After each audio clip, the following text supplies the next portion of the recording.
Okay, now I can properly thank the organizers for this wonderful opportunity to discuss these intriguing issues and progress in recent years of the theory of SNARKs. And let's start by recalling SNARKs from earlier years. The SNARK concept goes back to 1876, Lewis Carroll's book on the hunting of the SNARK. And as you can see, he foreshadowed many of the current discussions. In the book, you can find a succinct but very picturesque description of someone generating and publishing a common reference string, followed by a prover, evidently picking an NP statement about the evaluation of some function, and producing a very succinct proof.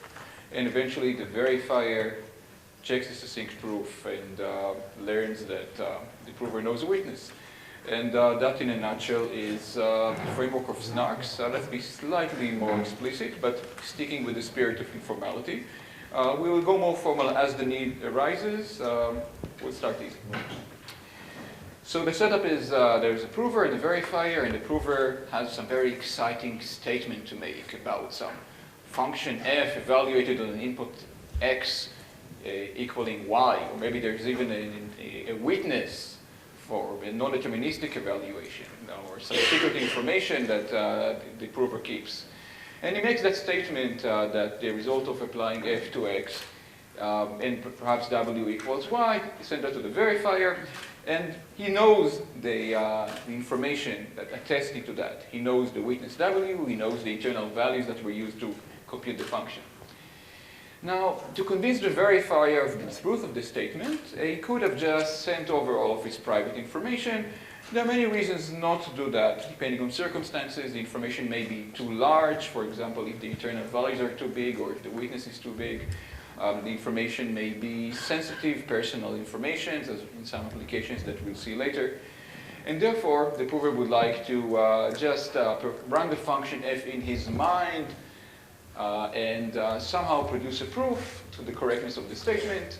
Proof pi is produced, verified by the statement, by the verifier. And we would like this proof to have various properties. So it should be convincing, it should be a proof. But as discussed previously in the previous sessions, it can't really be a proof while keeping the other properties that we want, so we'll make it an argument, merely computational soundness. It will be non-interactive. In this talk, we are sticking very strictly to the non-interactive setting. It will be a string and no more that is sent. Again, many applications require it, and of course it's always easier to design protocols, whether theoretical or practical, when it's just a string to send rather than interaction to perform. This will be a proof of knowledge. Now, that's a somewhat tricky property if you haven't seen it before. Informally, it means that the verifier convinces not merely that the prover computed things correctly, but that he knows that witness W, in the case that it exists, and actually could have extracted it from his mind had he really wanted to. And it's captured by the existence of an extractor algorithm that succeeds in extracting the witness whenever the verifier is convinced. This is a property that we will use much more tomorrow, so we won't formalize it now. Crucially, we want succinctness.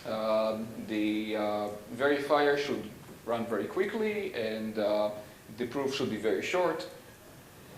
And taking these together, we have the convenient acronym of SNARK. And often we will want another property, that of zero knowledge, making it a zero knowledge SNARK.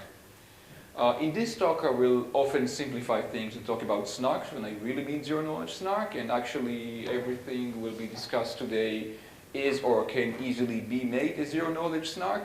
It's not the case for all other constructions in other sessions and tomorrow, but today we can simplify.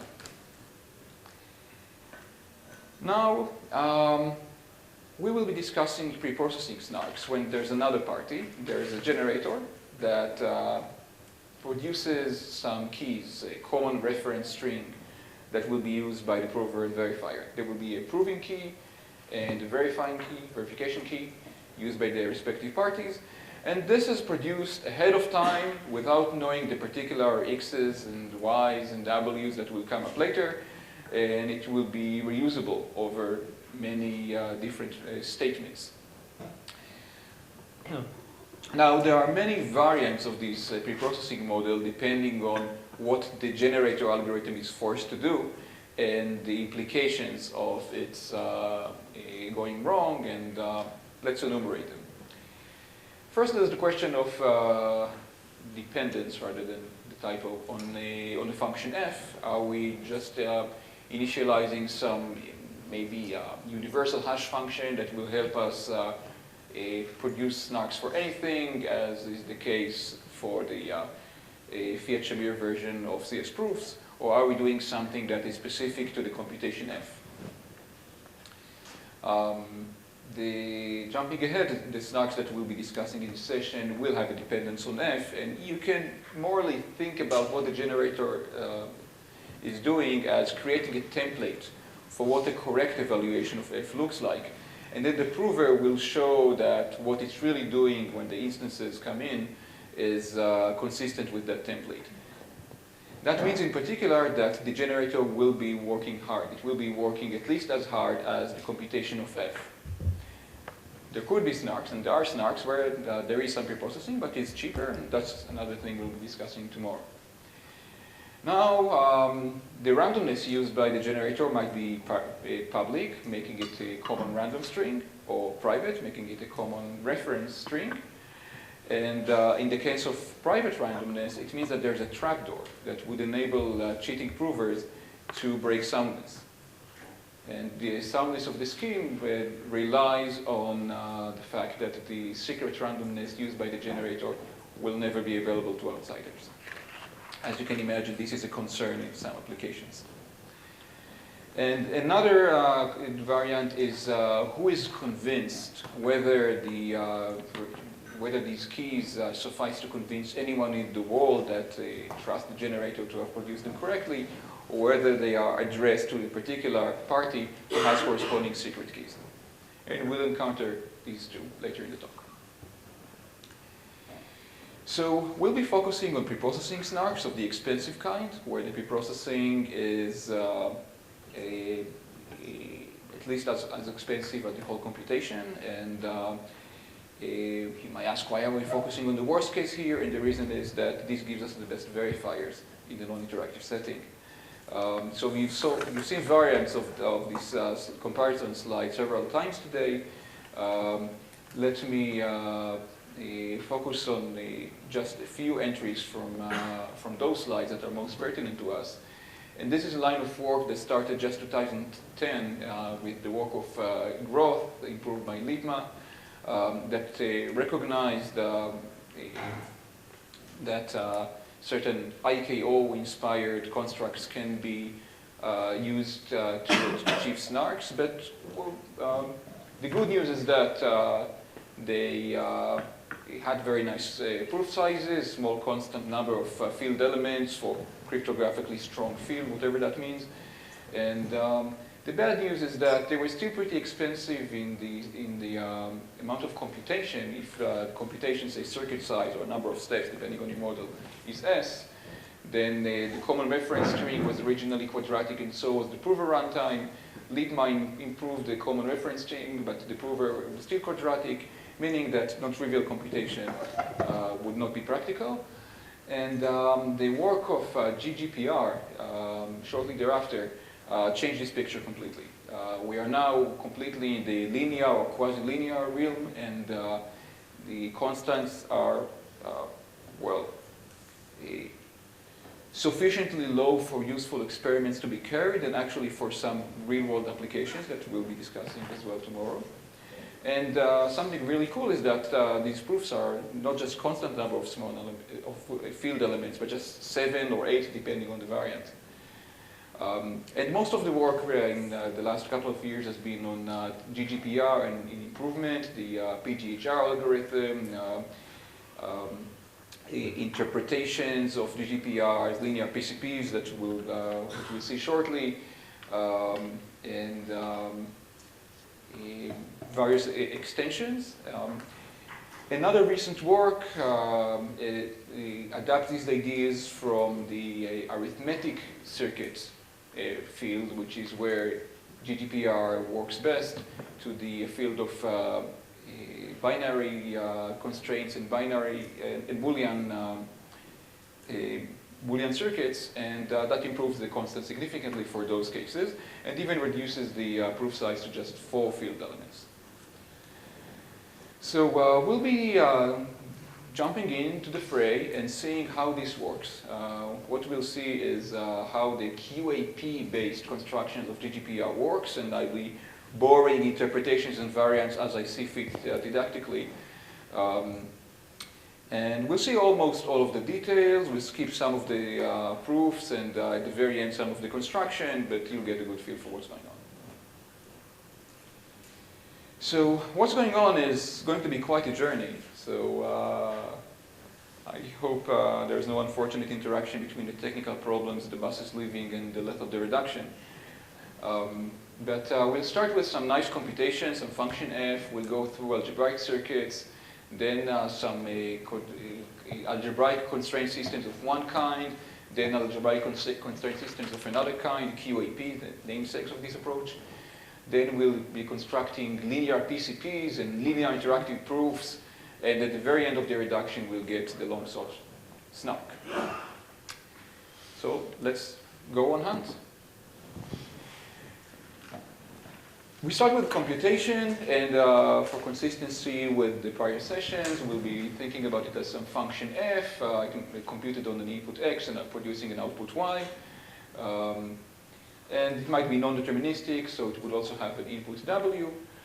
In the literature, often you won't find the y mentioned explicitly. Instead, it will be crammed as an input. Then the function will be redefined as computing the old one and making sure that it's consistent with the y that's embedded in the new input. Of course, the two are equivalent. Now, we need some representation of that function, and here we will be working with arithmetic circuits, so we'll assume we have some nice representation of the function as an arithmetic circuit over some finite field f, and we'll need large fields for this particular construction. That's actually overhead right now for us, because we'll be forced to deal with large numbers even if the underlying computation is Boolean. But as we'll see, it also gives us some nice power in exploiting the underlying algebraic structure of the SNARK for some applications. That is for tomorrow. So we have some algebraic circuit,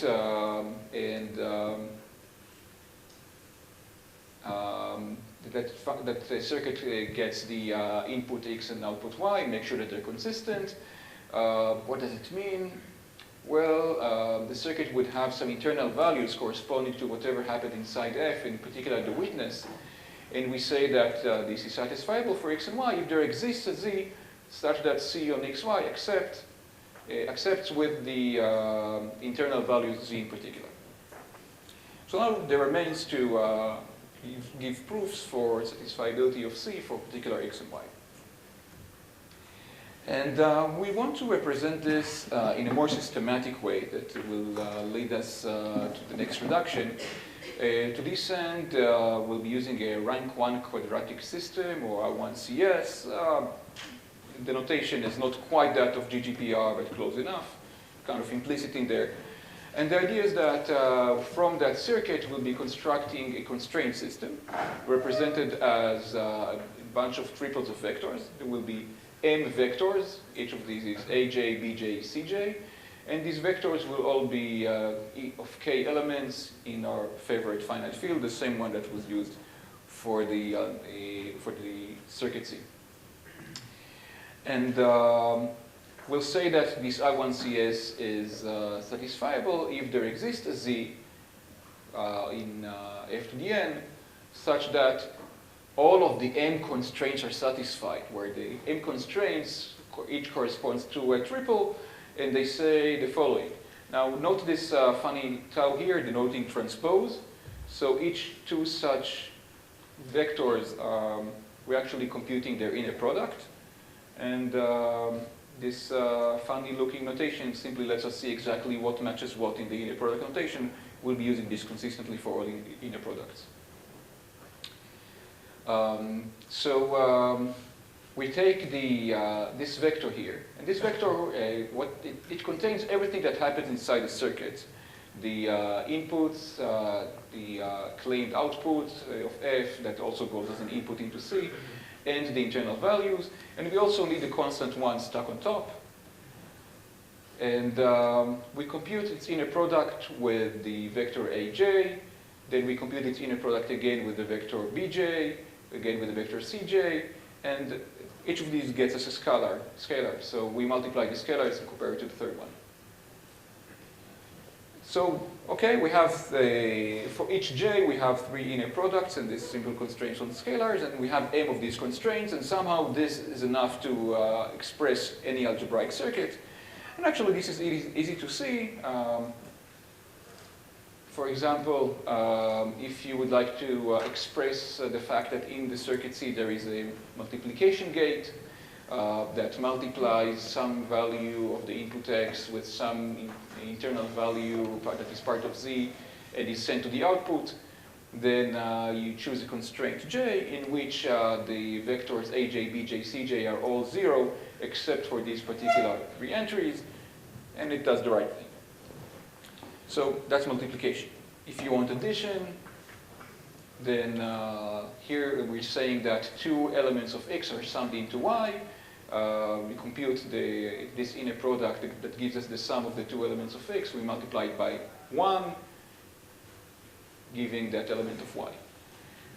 And in general, we can express in this way any bilinear gate. This includes addition, multiplication, negation, constants, and also, curiously, weighted sums and other things that we'll be exploiting in some applications tomorrow. So this reduction is tight. There is completeness that we've just shown. There's also soundness, and it's even a suitably defined proof of knowledge in the sense that if someone knows such a Z that satisfies this constraint system, of course he also knows the Z that satisfies the circuit. It's trivial. Okay, so we have now reduced things to the rank 1 constraint systems, and now we get to the actual QAPs, quadratic arithmetic programs, the secret sauce of GGPR and the follow-up constructions. And these very badly rendered vectors, oh my, let's hope for the best for the rest. So these vectors are fortunately what we saw a minute ago, and we're going to reduce this into a new representation. Here's the first trivial step. Here I didn't do anything except mashing together all the vectors into matrices to get something that's trivially equivalent. Instead of having m triples, I'm going to just have matrices of width m, and I will multiply every matrix by this row vector, again this transpose to make the visual correspondence easier to see. And clearly this condition is equivalent to that. Note that I also moved this term to the left, so I'm multiplying this matrix by the vector, the B matrix by the vector, and then I'm subtracting the C matrix constructed out of the C vectors, and the result should be 0. Now, why did I bother doing that? Just grouping everything into matrices and making them equal 0? Because now I'm going to do something funky with these matrices. This is where things get interesting. I'm going to really want to think about these as polynomials. So by now you must be very convinced by the power of polynomials, especially interpolated polynomials, especially ones interpolated from small spaces into the whole field. So that here it happens yet again. For each row of each matrix, we're going to interpolate it into a corresponding polynomial in a strange way. We're going to pick some set S of arbitrary elements in the field. And then for every such row, we will consider the elements of the row as the evaluation of a polynomial on the points in S. And we're going to interpolate that polynomial to find its representation over the whole field.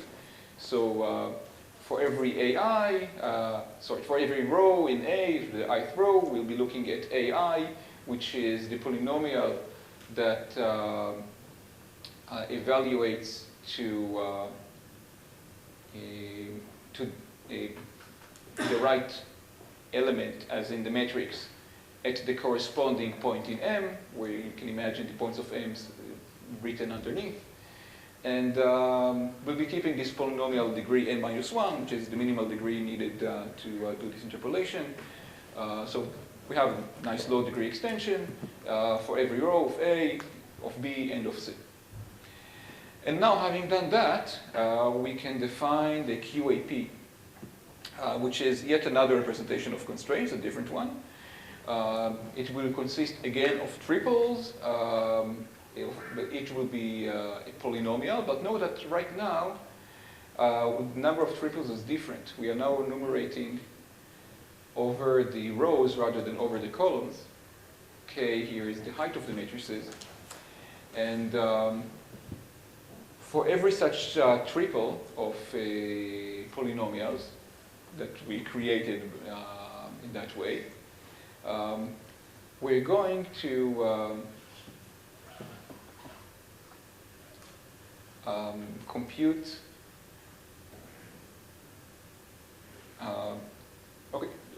we're going to place it into this construct right here. So what do we have here? Again, we have our favorite vector containing the inputs and the witness and the 1. Here's another vector, which is simply a vector of polynomials containing the KAs. This slightly corrupted vector contains the I should say,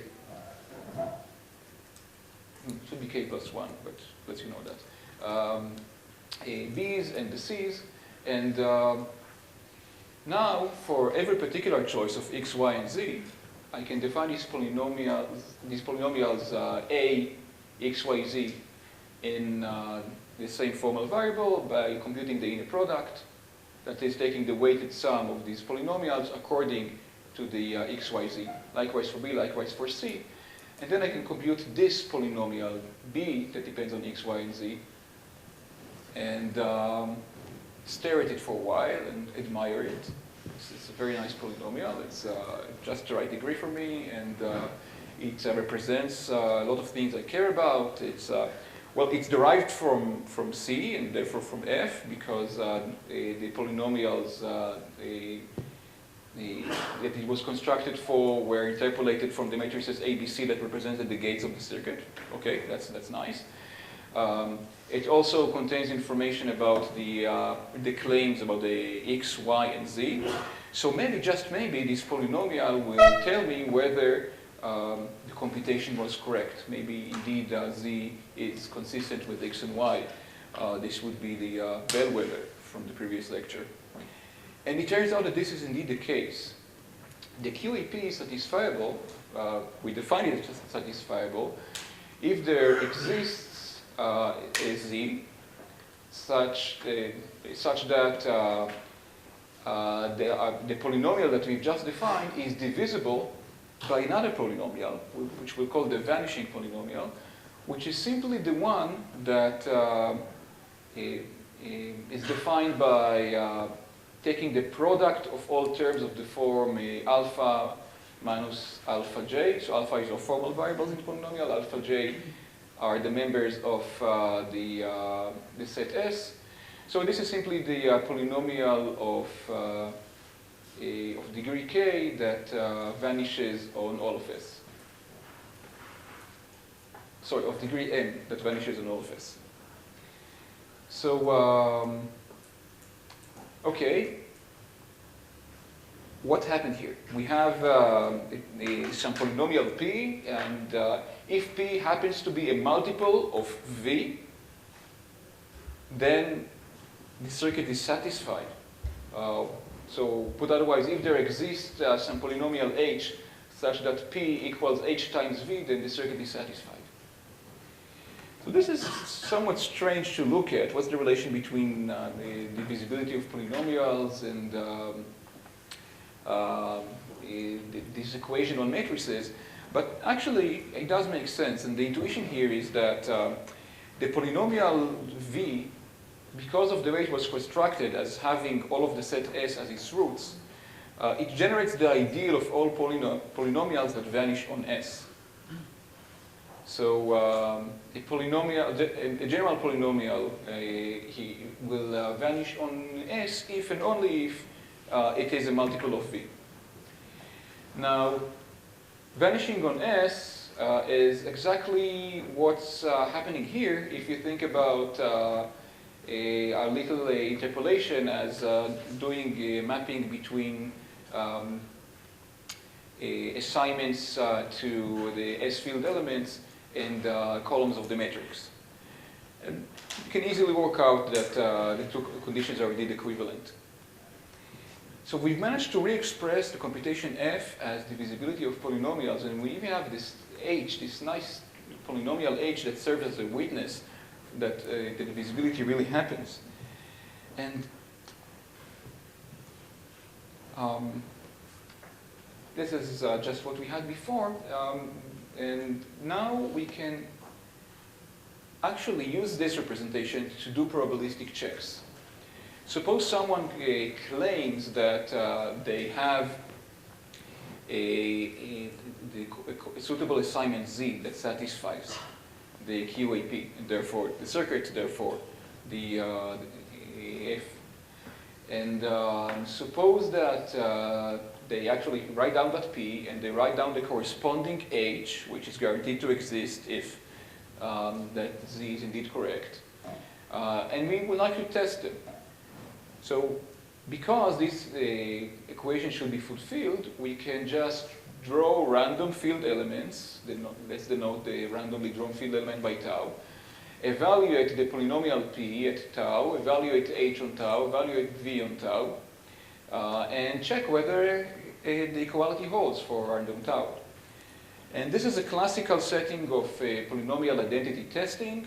We have polynomials of relatively low degree, smaller than 2n, and the field will be chosen to have much higher degree, and therefore we will have very high soundness in this test, and of course perfect completeness.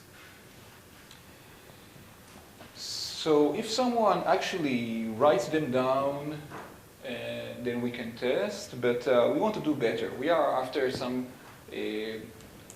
local properties that can be tested, and we don't want very strong provers that will be hard to compete against. We want to start simple and build up.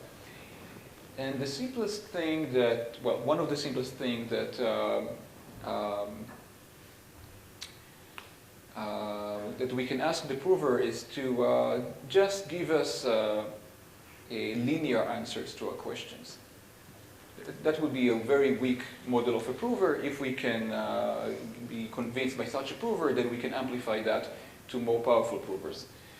So the prover will write down a representation of his knowledge as the string pi, containing 1, x, y, z, well, okay, the usual things he knows, and also the polynomial h, which is his witness for the bellwether, his witness that the P indeed is divisible by V.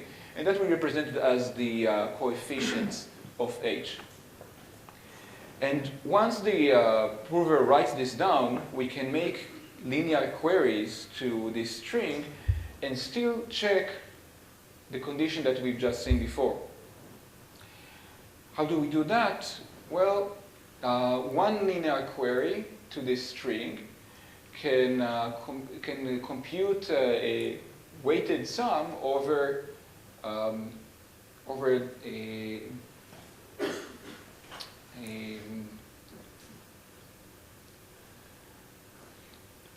the information about A, specifically the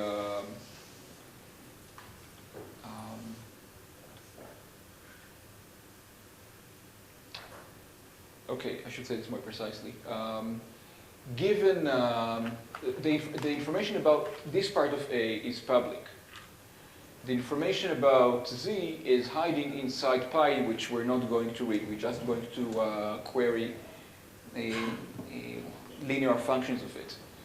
So we can choose how to query this Z according to our knowledge of A in order to compute this scalar here, where alpha is instantiated with tau.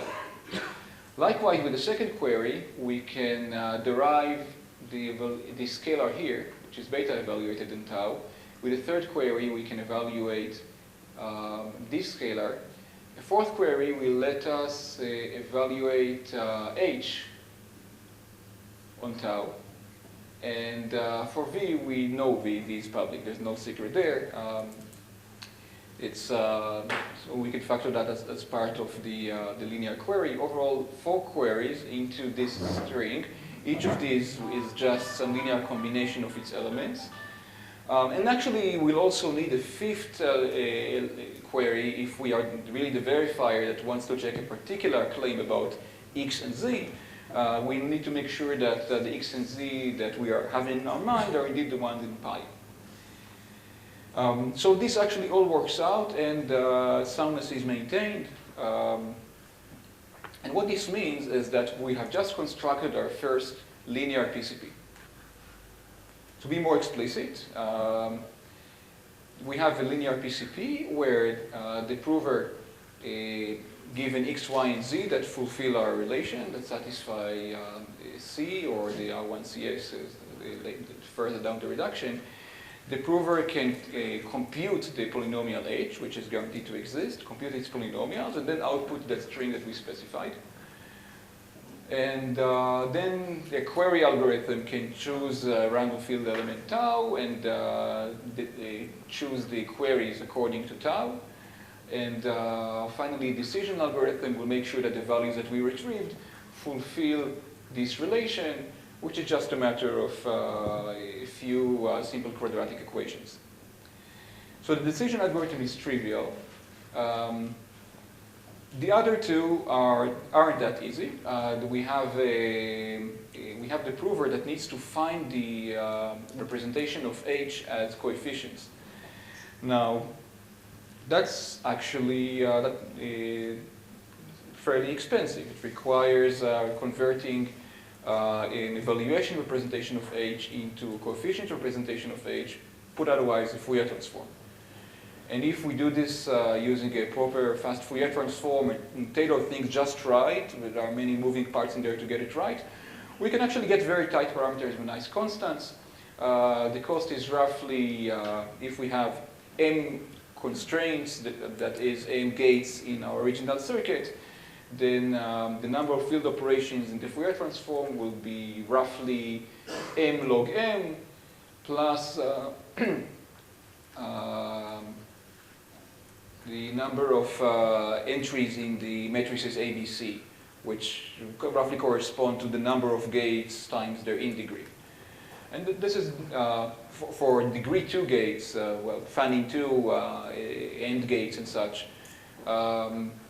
This is dominated by the m log n term, meaning that we have a quasi-linear dependence of the prover on the circuit representation of the function f. For the query algorithm, as you saw, it's slightly tricky. It needs to find the right linear combinations. So that is linear in the representation of f as a circuit. It requires roughly 4n field elements, again, plus the number of non-zero matrices, not matrix elements.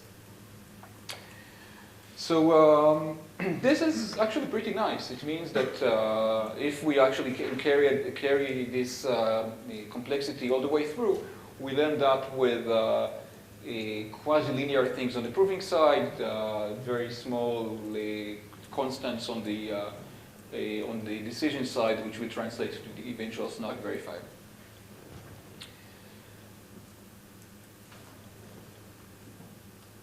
Now, one thing to note, the decision algorithm here checks a simple quadratic equation. It comes from here. And this will be useful because later on when we'll be constructing SNARKs, we'll need pairings to check them, and pairings will only support these quadratic equations. We also need the query decision algorithm to be low degree for other reasons. So one more note. So far we didn't say anything about zero knowledge. And now it comes into the picture. It turns out that for this particular construction of linear PCPs, we can get zero knowledge, or more precisely, honest verifier zero knowledge, very, very cheaply. The idea is that the prover, when he computes this polynomial P in order to create H, to each of these polynomials A, B, and C, he can add a random multiple of the vanishing polynomial V. So this will not affect the completeness because we are anyway factoring out multiples of V by asking about divisibility by V. But it will help us gain zero knowledge because now the queries to A, B, and C return random field elements, 3 independent random field elements, nothing learned there. The query to H, it follows from them. So if the instance is correct, nothing more leaks. It could be simulated. And the fifth query, the one that checks consistency with X and Y, that information is known to the verifier anyway, so nothing leaks either. So we got honest verifier, zero knowledge, linear PCPs, which is nice because it brings us to the realm of the BCIOP paper that we've heard about before, which tells us how to take a linear PCP and convert it into first linear interactive proof and then SNARKs of all sorts. So let me show you how that works. We've just constructed the linear PCP, and first we need to bolster it a little bit, to give it a little bit more power, but otherwise make it sound even in the face of somewhat more powerful adversaries. Those powerful adversaries will be, as we'll see, what the proof system will encounter in the real world after other attacks are taken care of.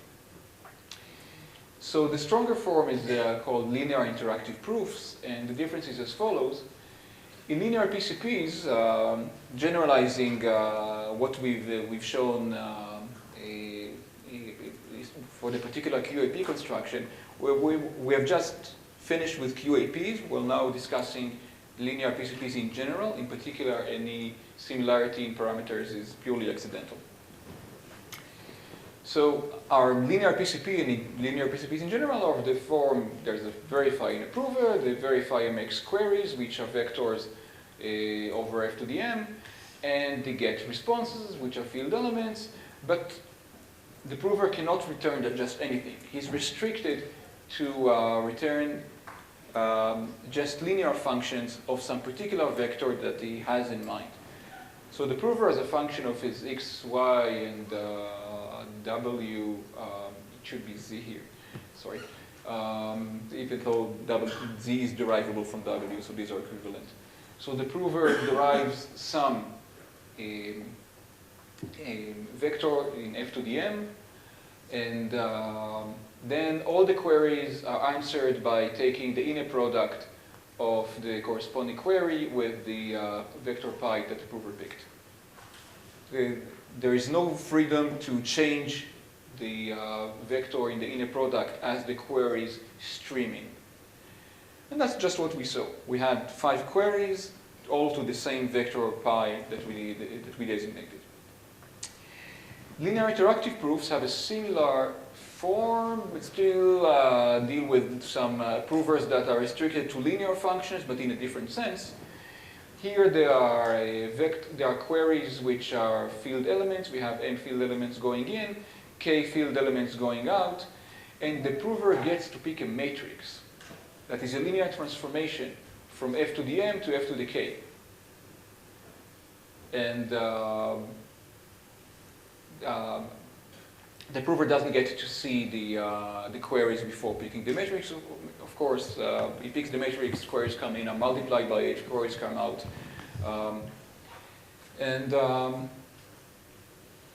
that's a different form, but if this is linear, that is linear, surely they might be equivalent, or maybe not, because I'm asking the question, and of course they're not, because the prover here has more information. If we just try to take a linear PCP and use it as if it were a linear interactive proof, it might fail, because for linear PCPs, the queries are always in a product with the same vector pi, whereas for linear interactive proof, there's a matrix that might have different rows, and therefore different queries will be answered by inner products with different things. So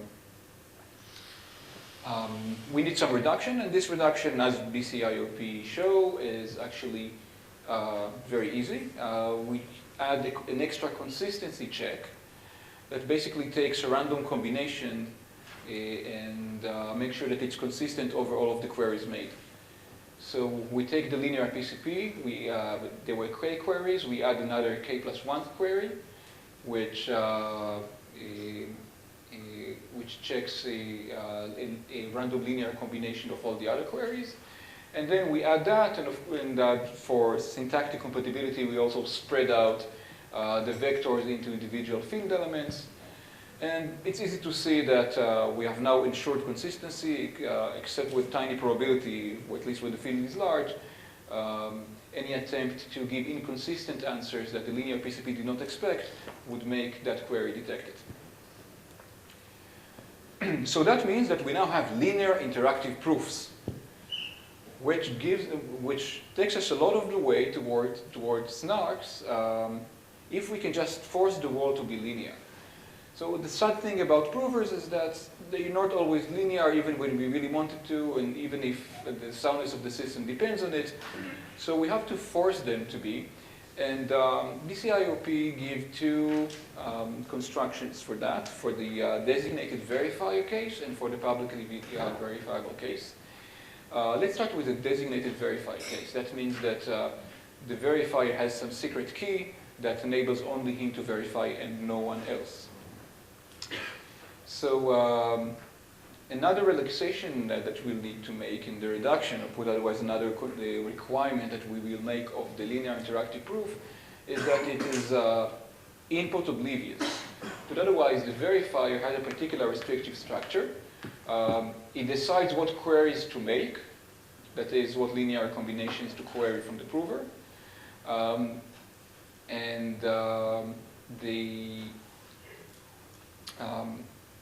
The decision algorithm gets just these queries as, or information about these queries as these inputs.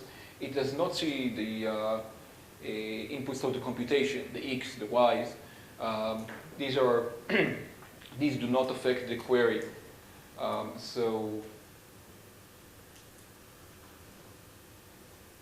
Okay, I'm sorry.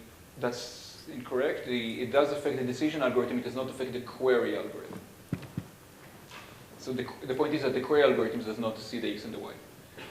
So we'll need a structure, the fact that the queries are independent, as you'll see in a minute. And from such input oblivious linear interactive proofs, we'll construct designated verifiers, SNARKs. And there's a really nice trick to that. Here's the construction. The SNARKs has three algorithms: the generator, the prover, and the verifier. Let's start with the generator. We'll start by running the query algorithm. Note that it receives only randomness as the input. It doesn't know the eventual x's and y's. That's why we needed the input obliviousness. And then it outputs the queries that would be done, and the information that will help decide based on these queries later on in the decision algorithm when the answers come in. Now we're going to somehow force the prover to work on these queries without understanding what they do. They'll only be able to compute linear combinations of them. And the way that's done is by a suitable encryption scheme. We'll describe its properties in a sec. So this special encryption scheme will have a generator that creates corresponding public encryption keys and secret keys. And then we'll take these queries and encrypt them to get ciphertexts, encrypted queries. And the proving key will consist of the encryption public key and those encrypted queries. The verification key will consist of the secret decryption key, secret hence designated verifier, and also the information U about how to check the queries. Now the prover, given the X, Y, and the W, or equivalently Z, well, we started off with a prover for an input oblivious linear interactive proof. Let's just run it and get the matrix. And we will homomorphically evaluate. Wait, where did that come from? Well, it just did. We will homomorphically evaluate the query using a suitable algorithm that will be granted to us by the special encryption scheme to compute the encrypted version of the matrix C multiplied by the encrypted queries.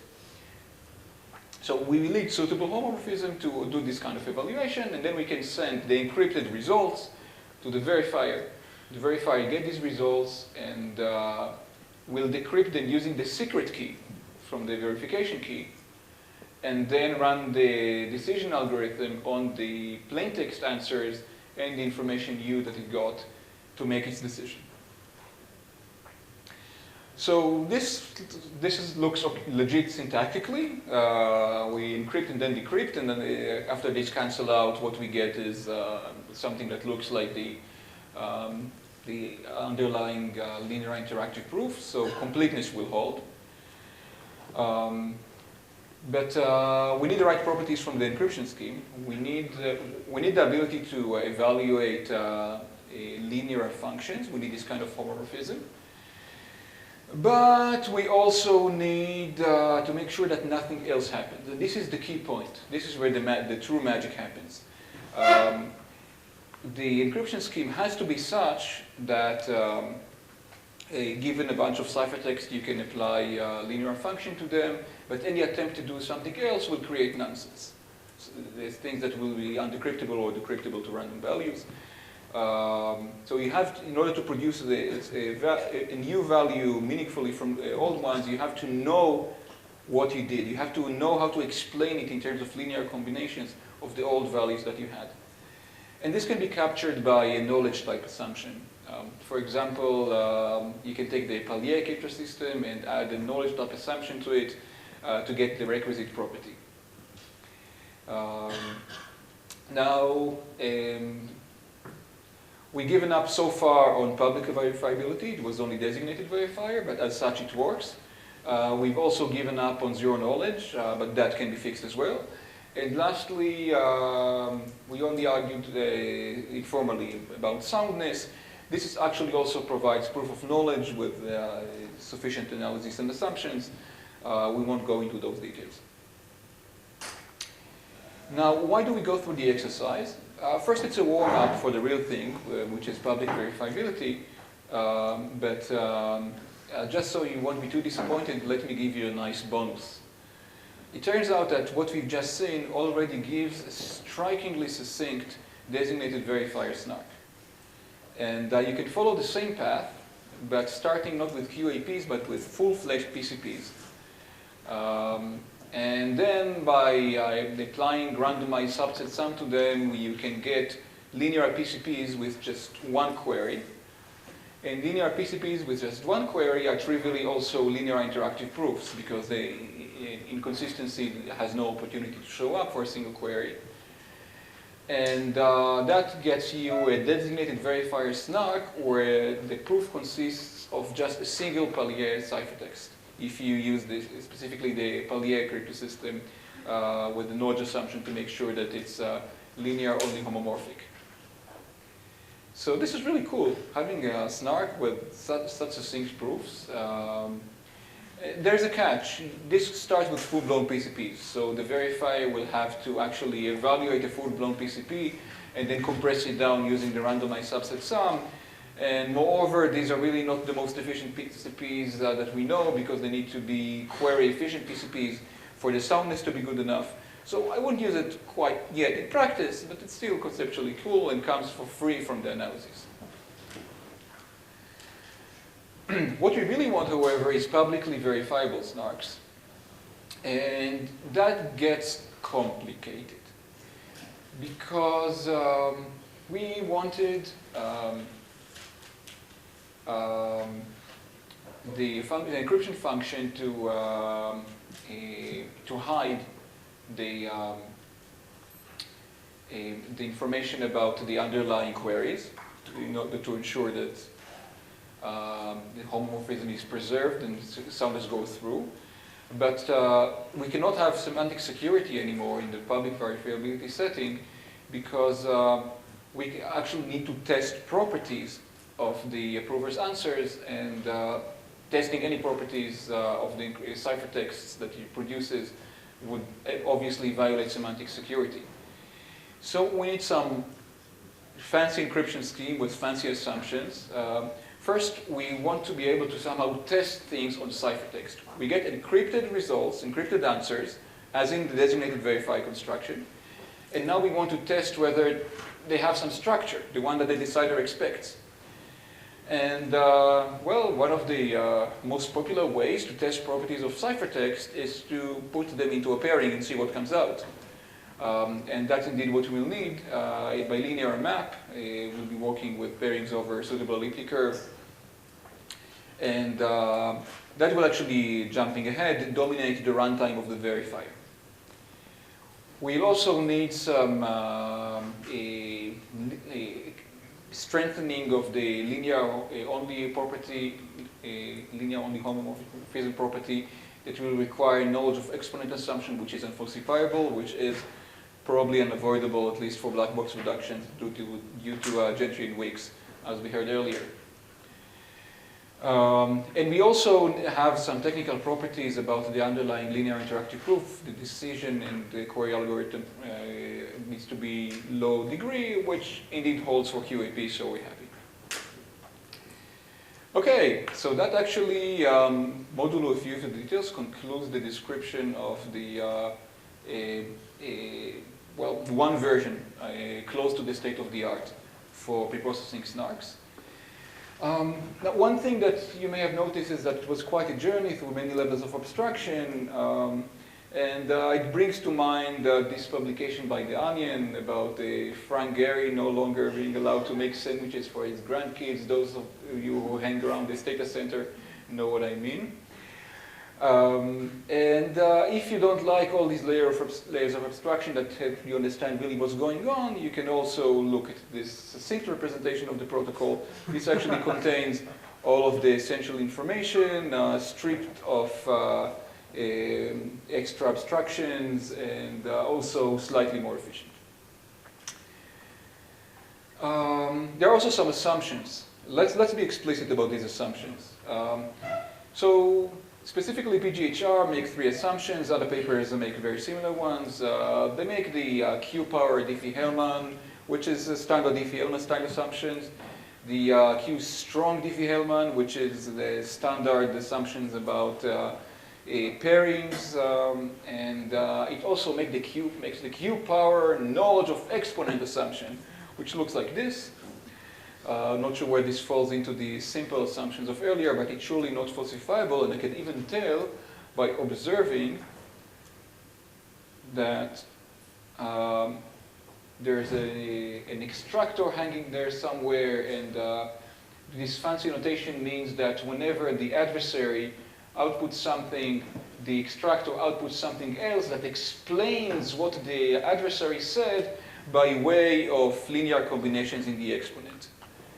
So that is the poster boy for non-falsifiable assumptions, but it has been used in at least 2 papers, so it's good. There are several implementations of this protocol. These are the ones I know about. There's the original one by the authors of GGPR and PGHR, the Pinocchio paper at Microsoft. There is the implementation of our team, Skipper Lab, consisting of Alessandro Chiesa, Eli Ben-Sasson, Madar Zvirza, and others. That is called LibSNARK. There's another one called SNARK-lib, which is a bit funny. Someone who goes by the pseudonym Jan Carlson decided to take libsnark, permute the name, and also change the C++ programming style. This is about backends. There are also many frontends that you've heard about and we'll be discussing a lot more tomorrow. Just to give you a few details about libsnark, naturally my favorite, and to try to actually show all of it. No, it's corrupted as well, okay?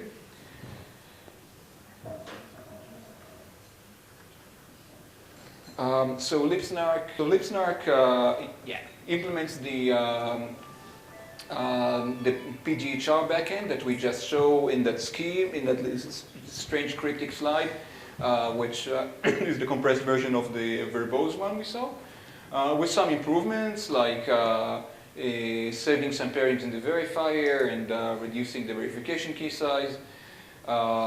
It also has some additional backends that we'll mention in a sec.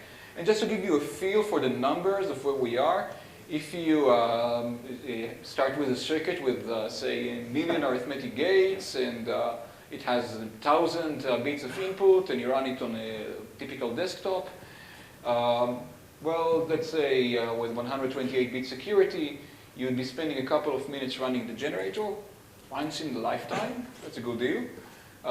You'll be spending a couple of minutes running the prover every time you have something new to prove. That's more annoying. The verifier is a matter of milliseconds, and as you can see, it depends just on the size of the input, the X or Y, and very mildly at that. So basically you can treat the verification time as 5 or 6 milliseconds for all plausible scenarios. And the proof size is 288 bytes for this security level. This is an open source project on GitHub under the MIT license, and is open to permutations of its name and programming style. It's also built upon by other projects that we'll hear about tomorrow. Some extensions. There is the add-snark extension that adds the built-in ability to authenticate data that is computed on. This is something that you can always do as part of the SNARK statement, just checking signatures, but there are tricks to make this much more efficient by tweaking the backend, the actual SNARK. Another recent paper proposes the square span program as opposed to a QAP, quadratic arithmetic program. And that provides a significant efficiency boost for Boolean circuits. So these are independent works done by others, and they are now part of libsnark.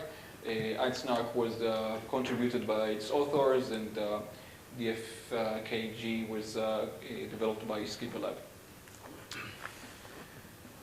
And I see an indication that our time is up, but I'll be happy to take questions and to pose open problems. So let's start with questions. Speak very quickly about the fifth query. Can you maybe say something more about that? The fifth query is to make sure that the string pi that contains 1, x, y, z, and h actually contains x and y that the verifier is after.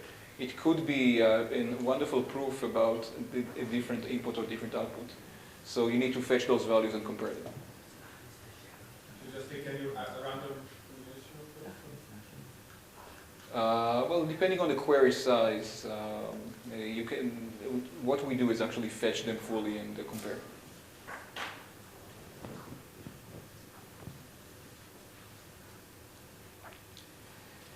Okay, so some open problems. Clearly, we need more ideas. The QAP direction has been extremely fruitful, but we need fresh ideas for doing things by conceptually different approaches, and in particular, the QAP approach seems very much married to the world of preprocessing SNARKs, and it forces us to have this preprocessing. Moreover, this preprocessing is a trust issue. Recall that what the generator did is to take queries and encrypt them. It knows those queries. If it ever reveals those queries, then that will break the soundness of the system. So I think that's the most important challenge in terms of functionality and security. And the other obvious one is performance. You saw the numbers. They're not a pretty sight. In million gates, it's not a lot of computation to be doing in 2 minutes. It's many orders of magnitude slower than native computation, as Mike showed earlier in his graphs. It's good for some particular applications, but we need new techniques that will avoid the very heavy cryptographic operations that need to be done inherently for these encryptions and the homomorphic evaluations and FFTs in this current approach. So I urge you to go to the upper right in Mike's slide in this sense as well. Thank you very much.